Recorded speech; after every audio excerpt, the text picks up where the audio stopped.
Greetings and salutations, travelers of the internet. Welcome to the Lit Round Table. I'm Anna. And I'm Joseph, and today will be your wise or not so wise mentors for today's audio adventure into all things storytelling. And today is going to be a little darker because it was Halloween a few days ago. So Right.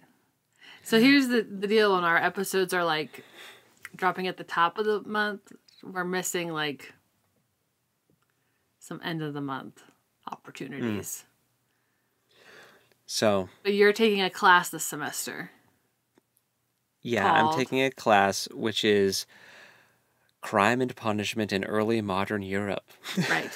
So I am curious about this class. It doesn't feel right to drop it in December. At least dropping it now, it's close to Halloween, so you may still be kind of in the spooky, disturbing mentality. And we're going to be talking about the book that I was reading in the class, which is called The Executioner's Journal. And it's from, it's an actual journal written by this guy, Schmidt, who was an executioner. And he goes through in detail, like, who he executed, when, why, what they did, how they were executed. Crazy. And also we've been learning just a lot about that system and like why it was the way that it was and what the point was and like all this stuff. So we're going to talk about it and also talk briefly about like why we're even talking about it. But first. Yes, we have some housekeeping things, some exciting things. We're almost done with Tress of the Emerald Sea, which you guys, it has been such a joy. I know we say this every week, but if you have not read Tress of the Emerald Sea, you really should. It's very, like, if you're looking for something light and just fun and whimsical, this is it. Yes. It is quite contrary to what we're talking about this week on the main, like for the main podcast topic, but it's very good. Yes. But because we're almost done with that, that means that it is time for another read-along poll on our Patreon. So if you are a patron, this is your chance to go vote. Joseph has the 3 picks for this go-round, and he's going to tell us what those are now. Yes, they are as follows. So first, we can keep going on the Brando Sando train and read The Frugal Wizard's Guide to Surviving Medieval England. Which we believe is not part of the Cosmere. I believe so, right. Okay. Because it's in England. But, I mean, I guess, well, who knows, maybe it is. Anyway, the next book is Circe by Madeline Miller, which is like a Greek mythology type story, which is very highly acclaimed. Or Poppy War by R.F. Kuang, which is a fantasy written by an Asian American, I think she's American, author. I believe so. Yeah. But strong female lead, that kind of thing. So all 3 of them sound great. I would be excited about any, but the decision is yours. Yes. If you are exactly. So, if you want to vote on our next read along, you need to become a member of our Patreon. The link to do so is in the description in all the places, and we look forward to your votes. Yay! All right. Now, bum, bum, bum, bum, bum, bum, bum. Back to spooky, creepy. Yeah, so I guess if this is a small disclaimer, I don't know exactly what Joseph's going to tell us, but if you get squeamish or have no interest in this topic, it's fine. You can click off now. Right. We understand. I could get very grisly, but I won't. I could get very in depth with like what some of these people did to warrant their executions. I won't, because some of it is truly disturbing. Okay. But I might tell you about some of them after we're done, just to torment you specifically. But okay. Love being siblings. Yeah. So we've talked about this before, this whole concept of like history and how it relates to storytelling. It's because history like informs the stories that we get, even if it's fiction, even if it's fantasy. Like a lot of fantasy is based on folklore, stories that have been told for a long time. And a lot of fantasy is based on historical events. Like George R. R. Martin is quite the medievalist, and he has a good understanding of like medieval Europe and all the things that happened. And it helps enrich your world that you're building. If like the more you know about history, the more real life experiences you can like sprinkle in, the more real the story seems, the more enriching it seems. So that's kind of why That's the same with not just Martin, but also like Tolkien too was also a medievalist. So. Oh yeah, that was just the first example that popped in my head. Yeah. Also because Martin's more like a lot darker than Tolkien, for so sure. it felt fitting. For sure. But that's why I kind of get these opportunities to just go on little historical rants like this, and I did it with like the Vikings and the pirates and all that stuff. And so Joan now, of Arc. Yeah. And Joan of Arc. Which she was part of why I signed up for this class, because I was like registering for classes right after I did that Joan of Arc trial assignment. And then I was like, crime and punishment in early modern Europe. That would have only been about like 70 years after she was executed. What could have changed? Well, a lot, but but it's still really interesting. So yeah, that's kind of why because you've done like Shakespeare and like you've done your own stuff too. But that's kind of why sometimes we take a historical turn and talk about the past, because it's important and it helps create better stories. For sure. The more you know. So, executioners. What comes to mind if I say just the word executioner? Like what image pops into your mind? Well, while you were just talking, I was picturing the in the new Star Wars stuff that's dropping, the like Jedi hunter people with the crazy the Inquisitors. Yeah, the Inquisitors. But generally speaking, very fitting. So fitting. But generally speaking, whenever someone talks about medieval torture. Not that this comes up a lot, but it does sometimes. I just think about the is it an old Errol Flynn movie? I don't know. There's an old movie where someone gets stretched on the rack. So I think about that a lot, getting stretched on the rack. Yeah. And sometimes I think that might help my back, just not to the point of like torture, but just to like stretch things out a little bit. Anyway. I mean, there's some gizmos at the chiropractor's office that look like that's true. torture devices. That's for true. Sure. But yeah, so generally I think of the rack and fingernail splinters. Oh, yeah, that's a rough one. Yeah, for sure. I suppose the Iron Maiden too, like some of those stereotypical everyone. Yeah, Iron Maidens are very stereotypical, but I don't know how historically accurate those are. I think I've heard. I haven't done my own research, but I've heard people like referencing how those aren't like real. Oh, how those, okay. So maybe it was just kind of a fabrication, but yes, that's like a very stereotypical like torture thing that people have in their minds. It's funny you mentioned the Inquisitors in Star Wars, because so this guy, his name is Schmidt. One guess where he's from, right? He's at this time, it's the Holy Roman Empire, but it's basically like Germany, France, like this section of Europe. And the system that they have is inquisitorial. So that's like the system of justice they have, which is funny that you brought up the Inquisitors from Star Wars. So it was a time where everybody was very focused on being honorable, and the punishments of the time, like the legal system, was very focused on deterrence and punishment. So they wanted to make an example of you, right? Like you've behaved dishonorably, so this is your punishment. It wasn't always like execution, and people weren't always tortured. but those things certainly happened. In this journal from Schmidt, so being an executioner is not an honorable profession, but it was lucrative. Like you made good money being an executioner. Okay. A lot of the times it was also like a family gig where like you had a relative or your father was, so you did it. You know, that's kind of the way jobs just worked in general back then sometimes. But there were also like apprenticeships. Like you could be the executioner's apprentice and like ride along with him. And you would kind of, I mean, you're like dispensing justice for the powers that be. You're kind of riding around, like every town didn't have an executioner.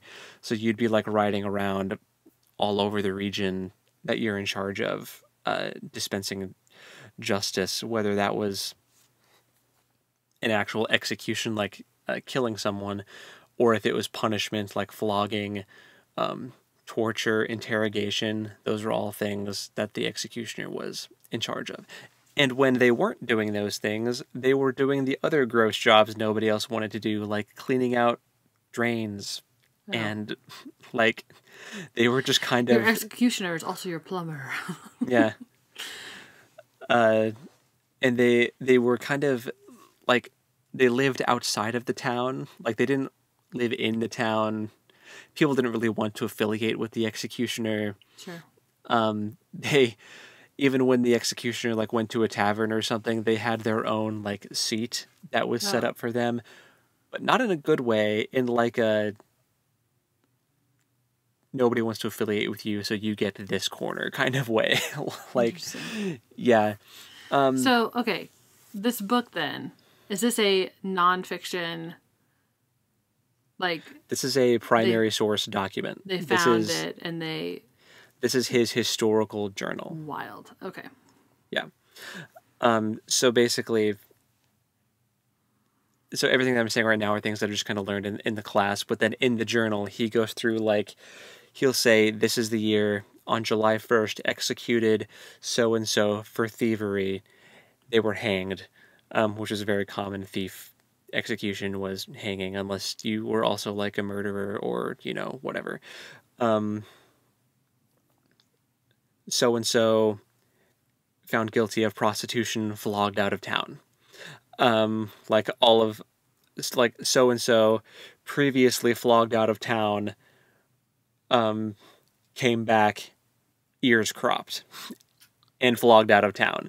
Like, it's, oh my gosh. Yeah, it's this incredibly... Ears cropped? Ugh. Yeah, they were lopping off body parts, for sure. Yeah. And the crazy thing is, that wouldn't always stop someone. So that's the whole thing with this. Man, I think if someone cut my ears off, I'd be like, okay, I'll never come back. I'm so sorry. Well, but also I would never do anything to warrant getting my ears lopped off. Right. So the thing is, again, it's like a society that's super focused on being honorable. And, you know, if you're punished, it's a public display. Mm-hmm. Like if you're flogged out of town, the executioner, like Schmidt, was following you with a rod and just parading you through the streets, beating you, and then they kick you out of town. Like, that's super public, shameful. Like, it's a warning to everyone else, and like it's an education. It's an education thing where it's like, okay, we're educating the populace. Don't do this, or this happens to you. Like, that's how it was a deterrence. But the thing is, that's incredibly alienating to the person who was guilty and is being punished, and you don't really have much choice after that of like what you can even do. Like, they didn't care about like rehabilitation or reintegration. Right. They, like, once you were punished and kicked out, they didn't care what happened to you. So it was difficult for people to reintegrate back into any kind of like town or society once word got around, you know? Mm-hmm. So I feel like it was, at least in the journal, it was very common to see repeat offenders that got flogged multiple times in multiple different cities. Oh. Because it's just hard. It was hard to like break out of the life of crime, once you'd already been punished, especially when some of the punishments were also very like physically permanently damaging and visible things, like getting your ears cut off or getting branded was a thing that certainly happened. Like in Captain Blood when they put the FT Fugitive Trader brand on the people's cheeks. Yeah. Not an inquisitorial system. That was a different one. Anyway, but they both did messed up stuff. They were both very flawed. So what is the time frame we're talking about here? Like 1500s for this stuff anyway. This is where I'm going to reveal myself to be very bad at dates. So guns are around. Guns exist. But where does this fall with like the Spanish Inquisition? Is this the same thing, or is this a different? Oh, the Spanish Inquisition, I feel like, was before this. This is like we're getting up to like next week we're talking about witch trials. Oh, interesting. So next week's discussion is called "When Inquisitions Break Down the Witch Trials." So it's going to be about like how the flawed system gets corrupted and crazy stuff starts happening. Man. I'm so curious about that next week's topic then. Yeah. Oh man. Okay, carry on. The execution did a lot of stuff, and torture was something they did, which torture was used pretty much as like a last resort. Like the whole system was very professional. Like there were no laymen involved, no amateurs, no jury. There was no jury of peers. It was just like professional judge, professional executioner, professional like prosecutors would all come together and figure out what happened and dispense justice. But the executioner was also in charge of torture and interrogation. So if someone wouldn't confess to what they did, and they have like reason to believe that you did do the thing and that you're lying about it. This could be like witnesses that saw you do the thing even though you deny it. It had to be 2 witnesses for like full proof, or they could do like half proof if it's only 1 witness. But then that would be grounds to torture you if you're not admitting to it, even though two or more people saw you do it, or other reasons. But even then, most of the time, just the threat of torture was enough. So the executioner would try to build this sort of intimidating persona for these moments where you're in the torture chamber. He's showing off all of his tools and implements, some of which he's probably never even used before. But he's like, oh yeah, you ever heard of so-and-so? I used these on him. I had him squealing for days, and then he finally confessed. That's about to be you. He would be like, he'd basically go through, paint a picture, show him all the doodads, all the thumb screws, all the things, and then they would be like, okay, yeah, I did that. Oh my gosh. So, obviously, modern, medical science and like psychology has revealed that torture is not a reliable way to get information out of someone, right? Because people are willing to do whatever it takes to get out of it, or say whatever it takes. Yeah. I'm sure there were plenty confessing. I'm sure there were plenty of false confessions that happened just to get out of it. But it was at least nice to know that like it wasn't, at least in this time and place, it wasn't as common as like the pop culture depiction would have you believe. It was a very last resort thing, and usually just the threat of it was enough and they didn't have to actually do it. Gotcha. But even so, when they did do it, it was effective, and at least in getting confessions. But an interesting thing happened where like executioners of the time became very intimate with like the human body, sure, and like details and like how the human body functions and how much abuse a body can withstand. So they were like really good at torturing you but not killing you. I mean, they would really rough you up, and there were a lot of messed up methods to do it. But oftentimes executioners were also really skilled healers, because they would like heal the wounds they just inflicted on you, and they didn't want you to die from them, so they were also effective healers. And that was kind of interesting. Schmidt, from his journal, healing was like a side gig that he had, where that was a way that executioners tried to like legitimize themselves in this world that's obsessed with honor and dishonor. Even though I'm an executioner and I kill people for a living and torture people, I'm also really good at healing. Come on down with all your boo-boos and I'll heal you. Trust me, I know exactly how to reset a break, or all this stuff. Oh, that leg's infected. You need it cut off. I'm great at that. Yeah. So really, really fascinating. And even Schmidt, when he retired from being an executioner, he just became a healer after that. Yeah. So the whole like executioner persona is just way more interesting than I ever gave it credit for. And like, it would be so interesting for a character like that to be in some kind of a fantasy setting. Like, if this was the main character, like, you could do so much stuff with like the inner turmoil and like the guilt of what your job is, and like trying to get people to still like you, but also like how numb you get day to day, and just like the gruesome things you see and the gruesome things that you do, the gruesome things that other people did that resulted in you having to execute them. Like, yeah, just that'd be such a fascinating story. Interesting. In like a fantasy setting, or like even just a character in a fantasy setting. I'm sure that exists somewhere. I don't have like, that is not a story that I could write, I don't think, but it reminds me of the books that I'm reading by Robin Hobb, the Assassins, or the Farseer trilogy, with like the first one was The Assassin's Apprentice, and this one's called Royal Assassin. It's about this kid who's like being trained to be an assassin, which is definitely like a dishonorable, like you don't tell people that you're the assassin's apprentice. So I feel like it would be kind of similar to that, where like if you were the executioner's apprentice, you know, and it was your job to like dispense justice in that system of governance. Like that'd be so bizarre, but like so interesting. Yeah. I keep thinking about Glokta from The Blade itself, which I know that he is not an Inquisitor, but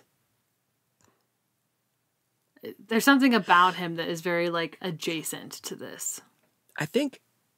Or is he an Inquisitor? In that book, I think when they start anyway, in the first book, I'm pretty sure they are Inquisitors, actually, now that you mention it. Yeah. Inquisitor Glokta? Yeah, maybe. Yeah. I think that's definitely what they are. Interesting. So, well, that explains why I'm thinking about him. Yeah, so yeah, it's really interesting. They definitely played it really fast and loose with the torture in that. Yes, they did. Yes, they didn't go through very many steps before they got to that point. No. They were kind of a mixture of like executioner but also secret police. Right. You know? That's why I'm like, I don't know if it really is the same thing, but certainly related. But his chapters were some of the most interesting. It's true. It's true. Yeah. But yeah, so the journal, he goes through, like I said, detailed accounts, and there's so many moments too in this journal where I was just like, oh, that's sad that happened to that person, because that was like, there's a lot of cases of women being executed for infanticide where they had a baby in a barn and killed the baby, and then they got found out and then they got executed. But a lot of them, just reading it from like a modern perspective, I'm like, man, they really did not know anything about postpartum depression. They didn't know. Right. Like there's so many things that could make someone do that that are like a mental health issue. That are already devastating. Yeah. Right. There were definitely cases of women who were like pregnant when they shouldn't have been in that like time and place. And, you know, in this society that's obsessed with being honorable and not being dishonorable, and, you know, risking losing your entire support system because of a pregnancy that you didn't plan for. Then they hide it, and the baby gets killed after it's born, and then the woman gets executed. It's just tragic. It's just so sad. Yeah. But there's also cases of like really like interesting characters. Like there's this one woman who is nicknamed Constable Mary, and she was flogged and chased out of town, and she had her ears cropped, and she was eventually hanged as a criminal because she like ran a gang of thieves and robbers. What? And like she was like this highwayman where she would just like rob people, just like a mugger. And like when he said that she was hanged along with her companion who was also a woman, and there were like 5 other younger men who were their like cohort. Interesting group of people. It was like this group of 7 or 8 thieves, and when he hanged the 2 women, the most notable being Constable Mary, he was like, this was unprecedented and had never happened before. Like this wasn't something women did. It was like she was like the Anne Bonny of like highway robbery. Yeah, like wild. Yeah. So stories like that are super interesting. Just to read about all the like the shenanigans that some of these like of the criminal underworld of the time, just so bizarre. Yeah. There's this other thing. This is like gruesome, but it's interesting. So I'm going to talk about it anyway. The thieves of the time were very superstitious. Everyone at that time was pretty superstitious, I feel like. But thieves, you know, when you're a criminal and a murderer and a thief, like your superstition, so it can drive you to do some pretty brutal things that most people wouldn't think to do. For example, the right hand of a newborn infant was referred to as a burglary candle. I think it was burglary. What? So if you could get your hands on one, they believed that it would make you invisible. What?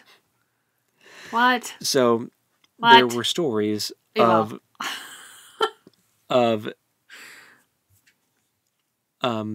pregnant women being killed, and then the hands of their babies being cut off to use as burglary candles.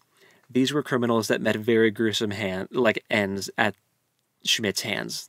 Just putting that out there. I'm just going to say, I think that that's justified. Yeah, like these are people that's such a disturbing thing to do. That's so heinous. Right. Not that I'm like suggesting we go back to right to this kind of like these are people punishment, but my gosh. These are people that definitely deserve to be locked up in a hole forever and never see the light of day, right? Yeah. Like super heinous and messed up. So, yeah, very superstitious, burglary candles, infant hands, weird. Very bizarre. Disturbing. How does that... Okay, I will say, like, I cannot even begin to fathom how that kind of superstition begins. I know. I am curious to know its root. Mm-hmm. Like, where it started. But I don't know that I'm curious enough to actually, like, do the research on it, because I just know it's going to be horrifying. Yeah. Yeah. I mean, we're talking about, like, dismembering a newborn. Like, that's messed up. But just the morbid curiosity of, like, who came up with that and why? Right. Like there has to have been a reason. Yeah. Like, not a good reason, but, like, who was the first person who was like, oh, yeah, if you get a newborn baby's hand, you're going to be invisible? Yeah. What? Yeah. And, like, that's so easy to disprove. To be like, I have a newborn baby hand. Well, no, you don't, because I can see you. Right. It's right here. Yeah. Well, it doesn't work. So we should stop this.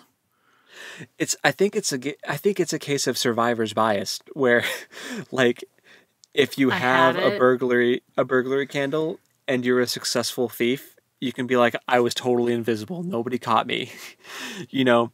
But if you're caught and executed, it's like, well, no, people still don't know that the candle didn't work because it's not like they were at the gallows like, guys, I had this burglary candle and it totally didn't work. Like, don't believe them. That's not your last words. Sure. That's a good point. I just feel like it's interesting though. Man, that's so gross. Like, it's so unbelievably disturbing. Gross is not a good enough word. Disturbing is not good enough word. And I mean, there were cases where there was a man executed for lewdness with animals. There was a man, or there were men that were executed for lewdness with each other, like homosexuals being burned. So there's like, it's definitely fascinating to read, but it's not for the faint of heart. Right. And very triggering. Yeah. Yeah, but also like just such a valuable document, just so that those things don't get forgotten. Like we want there to was a think, history of this, and this is how it was punished. Yeah, and it's something that our professor really hammered home was like, do your best not to judge the morality of these legal systems at the time, because we currently like are not like moral paragons ourselves. Like, we're not like, we don't have everything figured out right now with our legal system. So do your best not to like judge these people too harshly. In 300 years, people are going to look back on the early 2000s and be like, wow. Right. A system focused on punishment and deterrence and not on rehabilitation. Does that sound familiar? Because it kind of should. Right. These for-profit prisons and evidence being planted on people by corrupt cops, like all like it's it's all history repeats itself. Right. I mean, yeah. So it was a very interesting read. It was very dark, but it was very interesting, and I still enjoyed reading it. And not like, when I think of like an executioner, I think of like the executioner from Shrek, like with the hood and or like the Aladdin. Yeah. Or like I was in a middle school theater production of Alice in Wonderland, and I was the executioner. Oh my gosh. And I wore all black, had like a black hood, and I had this plastic axe. That's like the image that usually comes to mind, but yeah, not really, at least for this time and place, wasn't really the case. Interesting. So yeah, fascinating slice of history. Yeah, I dare say. Do you have anything that you thought of that you wanted to ask, or? No. Okay, that's fair. I was just thinking, like, okay, so obviously the rack predates this, and it would have existed in like more feudal, like castle settings, I assume. I don't know. It's not like an executioner is going to be wandering around with a big old table to stretch people out on. I feel like the local like courthouse or whatever official building they did these things in would have had a chamber, usually underground. There were some that even had like grates where, so again, it was dirty work. People didn't want to affiliate with it. So the prosecutors would be asking questions, like interrogating through grates in the floor so that they wouldn't have to be in the room as it was happening. Well, okay then. Cowards. That's pretty... Yeah. Like, you're willing to consign this person to torture, but you don't want to see it. Like, yeah, there's a problem with that. I have a problem with that. Yeah, it's gross. I have a problem with the whole thing, but like, it's the same... Okay, so it's the same thing when I think about warfare and how far removed we have made ourselves. So we don't actually see the enemy as people anymore. It's the same thing. Like if you're interrogating someone through a grate and you can't actually see their face, you're not seeing them as a human. Right. And that's a problem. I think anytime we remove humanity from people, that's a problem. Yeah. Yeah, and that's definitely like what that legal system pretty much did. Yeah. Like you were killed and made an example of, and it was a big spectacle, and everybody was in on it. Like the townspeople were in on it. They like supported it, you know? Like, yeah. Also thinking of the scene from Game of Thrones with Circe being walked through the street. Oh yeah, like it's very. It was entertainment. Like yeah, for the people, for sure. It was theater. There were even cases where, like, this isn't in the journal, this is like from lecture material from the class, but there were cases where like someone was already dead, but they hired an actor to like stand behind the gallows and scream out as they're like breaking someone's limbs with the wheel, even though they're already dead. But just to make it more theatrical. It was what they call it. Theater of... Oh, so they just called it the Theater of Horror. Oh. That's what it was referred to. So... Fitting. Even like people who committed suicide, that was a crime. Mm-hmm. So they would still like... They would do things like cutting someone's tongue out even after they were already dead or executed because they were guilty of like, you know, whatever, like blasphemy or like like they were saying traitorous things about, you know, royalty. Okay, but like that's so unnecessary. Yeah. Like that's or like just burning. That's just like burning someone's body. Yeah, I just. Ugh. All right. Yeah. It got really gruesome. It got really dark, and everybody was in on it, even the townspeople. There, to the point where, if there was a botched execution, where like the executioner didn't cut someone's head off with one swing, the townspeople would be really mad at the executioner. I knew that was a thing. Like potential riot if you botch it. So it was like high pressure moment. But there were also some beliefs where like if you tried to execute someone but they survived, a lot of people, like townspeople, believed you shouldn't try to execute them again because that was like God's will, you know. Like yeah, like you tried to kill them and they lived. The rope broke when you went to hang them. You can't like get a new rope and rehang them. Now the people, like the state officials, didn't agree with that sentiment and certainly pushed to get a new rope. But there were some people who were like, "No, you can't do that." Yeah. Interesting. Mm-hmm. Interesting. Well, that's just a whole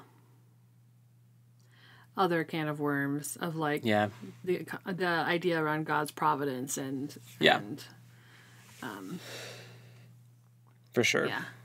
For sure. I mean, it was a highly religious, like it was the Holy Roman Empire, right? They were a theocracy basically. Which is also crazy. There were also cases where non-Christians were punished more severely, like Jews that lived there. Were definitely punished more severely than Christians were. Mm-hmm. Even if you...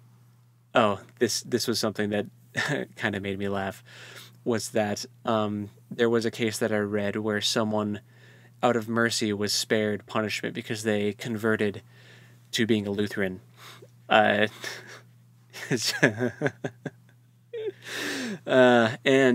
both Martin Luther and John Calvin both believed that executioners were necessary and that execution was necessary. Just so bizarre. Yeah, without...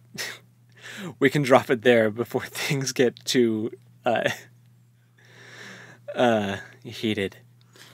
Anna's like massaging the knot between her eyebrows, just like, yeah! It's just that compulsory conversion is so not the way. Yeah. And that is all I will say about that. Yeah. Not the right way to go, for sure. So, yeah. That's the historical ramblings for this episode. Well, thank you for sharing with us. Yeah. It's very interesting, very dark.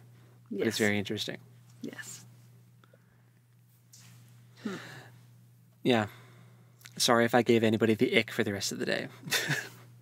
Take care of yourself. Go take a bath and go read Tress of the Emerald Sea, because it's so comfy, cozy, whimsical, breath of fresh air. It's true. It's so counter to what we just talked about. Anyway. So, what have you been watching, oh, man. reading, or playing? Okay, well, let me get a stretch out here.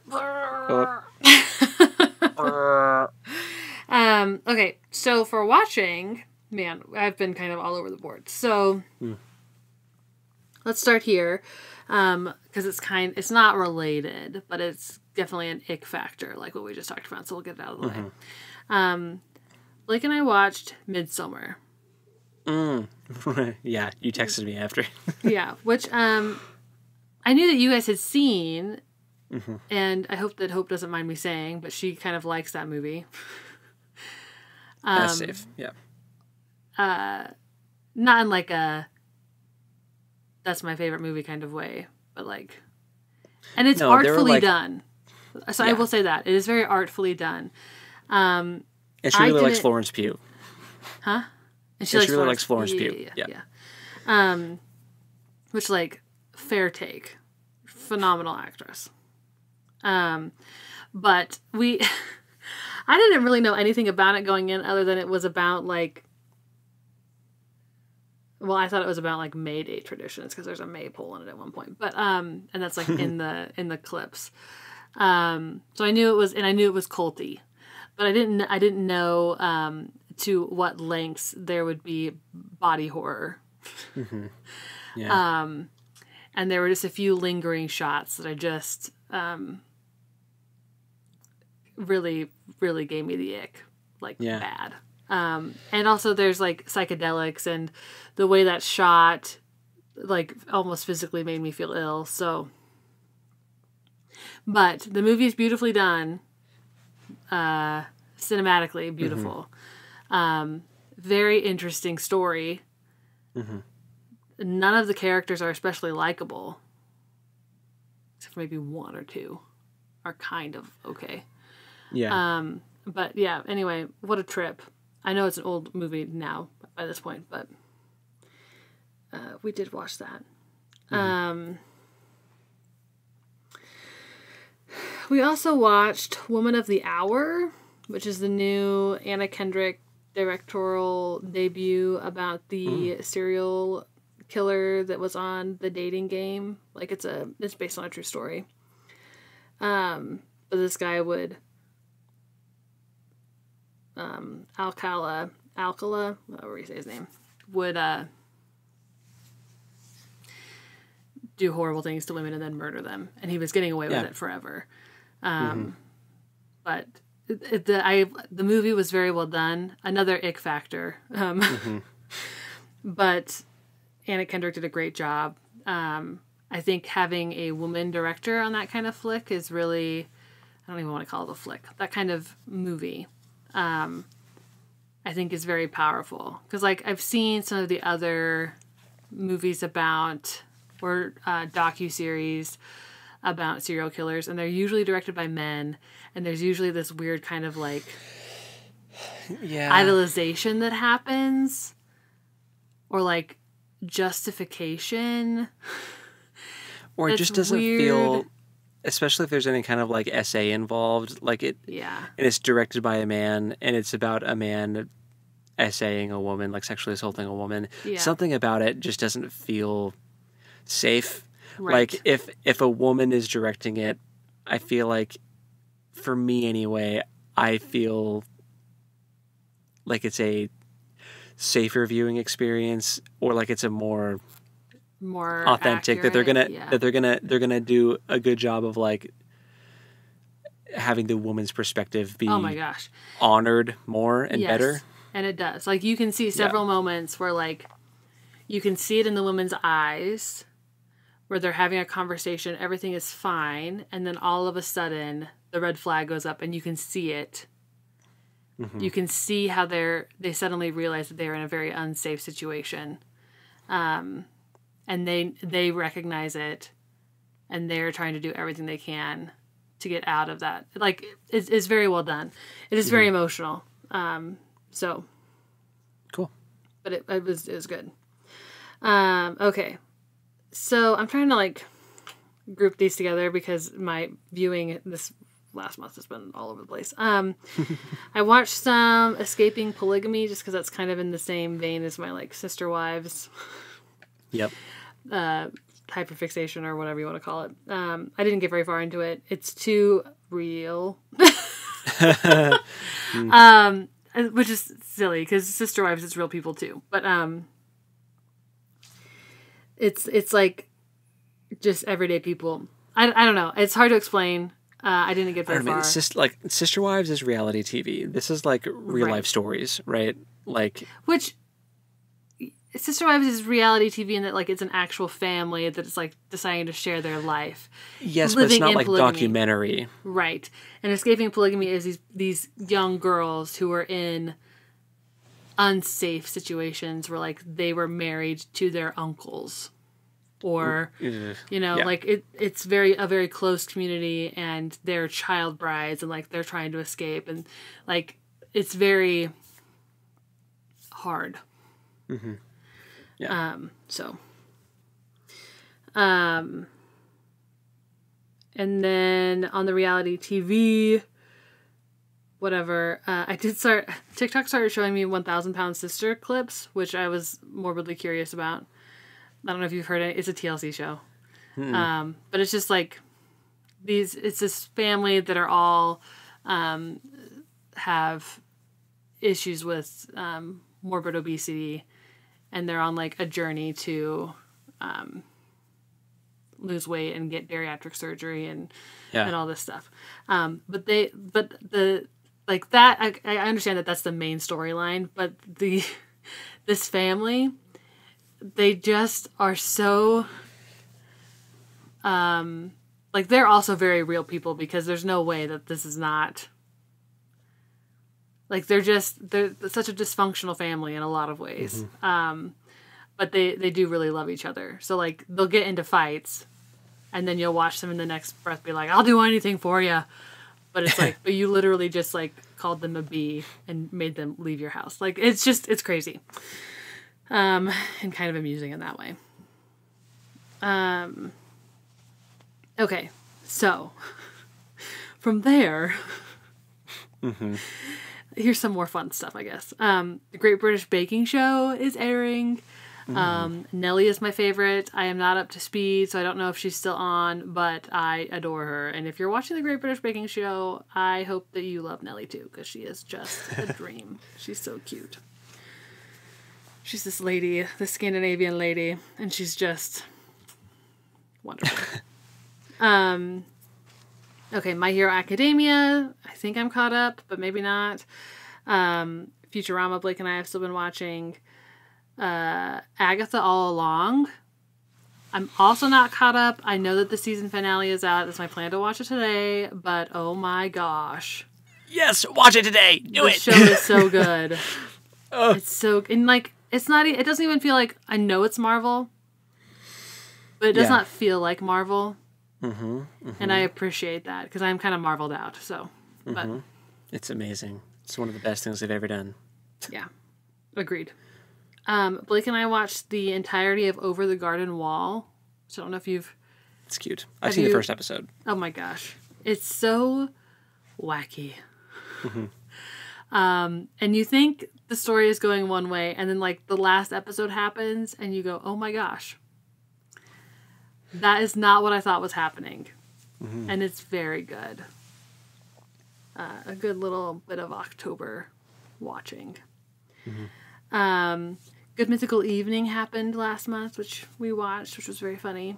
It's Good Mythical Morning, Rhett and Link, but they're adult after hours yearly thing they do. SpongeBob. Been watching SpongeBob. And The Big Lebowski. We watched The Big Lebowski last night, which I'd never seen. Love that. It's very good. If you just watch the trailer, you think it's a bowling movie, but it's really not. I mean, bowling is in it, but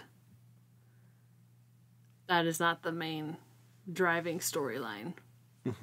It's wacky. It's very funny. And Jeffrey Bridges, right? Yeah. He's the dude. Great actor. Yeah. It's good. So I think that's all I've got for watching. For reading, Tress the Emerald Sea. I don't remember if I talked about these or not. Did I mention Bayou Magic or The Secret of the Dragon Gems? I feel like you did mention Bayou Magic. I don't remember the dragon one. I think I just forgot to take them off my list. So okay. And then I read Saints and Misfits by S.K. Alley, which was it's a book about a Muslim American. That's no way to say that. Arab American? No, it's about this girl who's a Muslim who is practicing Islam, is wearing a hijab and like going through high school, and there's some very it's a very good story because you get to see some of the like turmoil between her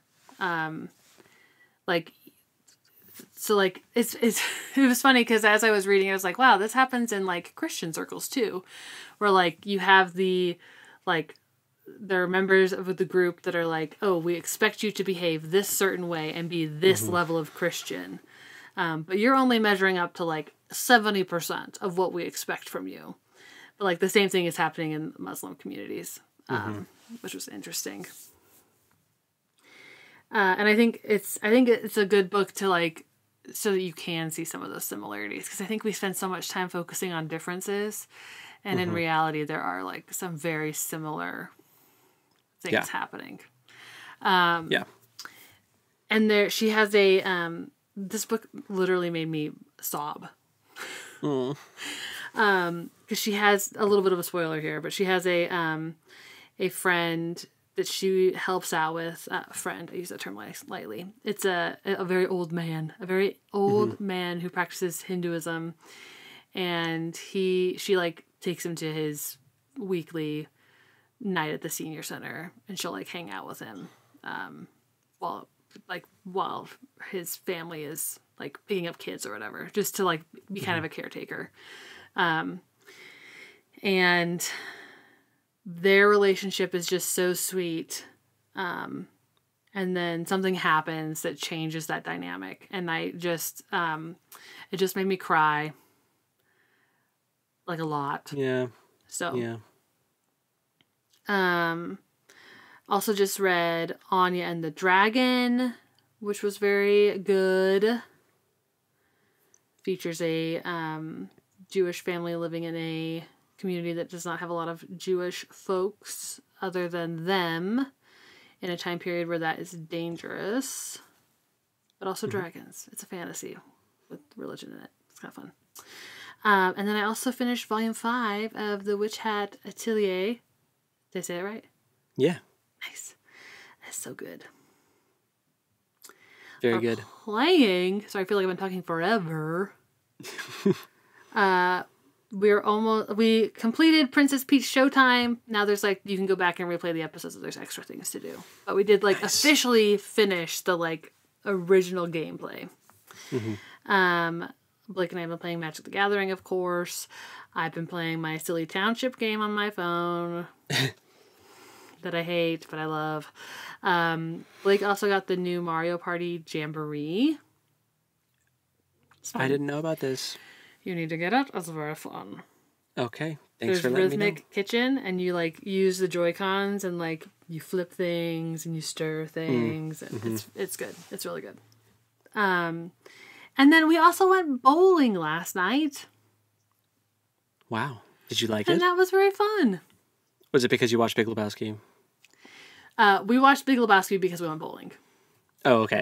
But Blake's daughter wanted to go, and so we did that, and it was very fun. I knew there was some kind of causality between the two. I just didn't know which way. Yeah, as we were bowling, Blake was like, I really want to watch The Big Lebowski in a bad way. And I was like, and we had talked about it, and I was like, well, we should just do it. Like, we've been talking about watching it. So. Nice. Anyway. Yeah. Fun. So that's what I got. What have you got? Super fun. Well, for my watching, I have been watching, so the two big things right now have been Dan to Dan, which is it's an anime called Dan da Dan, like DANDADAN. Okay. And it is very good. I like it a lot. Like, it just started, and so I'm like watching them as they come out, and it's kind of the intro song especially is kind of taken anime TikTok by storm. Okay. It is really good. It's about this boy and girl. It's like a shonen. Okay. So it's for like a younger, like a high school age audience, but it's like a boy and a girl. Like, one of them believes in aliens and the other one believes in ghosts, but they don't believe in each other's thing. Okay. Like, one of them's like, ghosts are real, but aliens aren't. That's dumb. And the other one is like the opposite way. So it's like about like them meeting and like having supernatural encounters, and it's so stinking good. Yeah. And I love it. Nice. I love it. Also been watching Agatha all along. That's the other big one we've been watching, which we just watched the finale a few days ago, and so it's so good. It's so good. Yeah. Mind blowing. We watched Wrong Turn, which is a horror movie about people getting lost in the Appalachian Mountains and getting like killed and chased by these like cannibals who are highly inbred and gross and like monstrous looking. And it was recommended by a coworker because she said that movie is the reason why she has a fear of cannibals. I was like, okay, I guess I'll watch it. It's from like 2003 or something. Yeah, that was a bad time. Yeah. Well made though. What We Do in the Shadows, their final season is airing right now. And if you haven't watched that show and you like vampires and you like comedy, highly recommend. It is a complete and utter joy. I love Matthew Berry. He is one of my favorite people ever. He was in something I watched. I mean, he's in IT Crowd. He's in... No, he was in Fallout. He was in the Fallout show. He was... Yeah. Did you watch the whole Fallout show? I did. Oh, I also watched The Wild Robot. I don't think I talked about that. Oh. I think he's a voice in The Wild Robot. He has a great voice. So is Pedro Pascal. He's the fox. Wow. The Wild Robot is very good. I'm sorry. I didn't mean to derail and like take over your thing. You're good. You mentioned Matt Berry and I was like, I know I watched something with him in it. It's in the credits. Yeah. Love Matt Berry.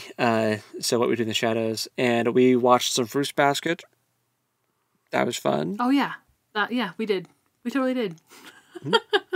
And I'm still, One Piece every once in a while will still pop up. For reading, reading The Royal Assassin by Robin Hobb. I'm like a little over halfway through that book now, I think. And that's really good. I talked about that before. Also, Tress of the Emerald Sea, obviously. We've talked about that several times. I got the latest volume of Frieren that I still need to read, but I'm excited about that. And also Solo Leveling. I didn't realize that another volume of Solo Leveling came out in August, and I just missed it. Oh, so I had to pick that up and read that. But and the Executioner's Journal for school. Right. For playing, I've been playing Elden Ring and Baldur's Gate and the new Dragon Age Veilguard game that just came out a few days ago. Hope is probably playing that right now as I'm talking. Great time, great game. And D&D. We just played D&D last night too. Nice. Yeah, man. The egg is still around. Good. And we just, like, I'm so close to leveling up to level 12. I'm like 300 XP points away. Like, I'm gonna level up soon, and I'm excited. So it's always a good feeling. Love a good level up. So, yeah. That's what I've been up to. Nice. Well, look at us. Good stuff all around. Well, thanks for bearing with the macabre topic. Remember the read along. Remember, if you want to vote, to go become a patron on our Patreon. And yeah, I guess. Do you have anything else? Nope. That's all we got.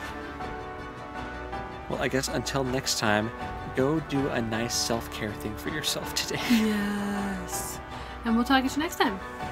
Later. Bye.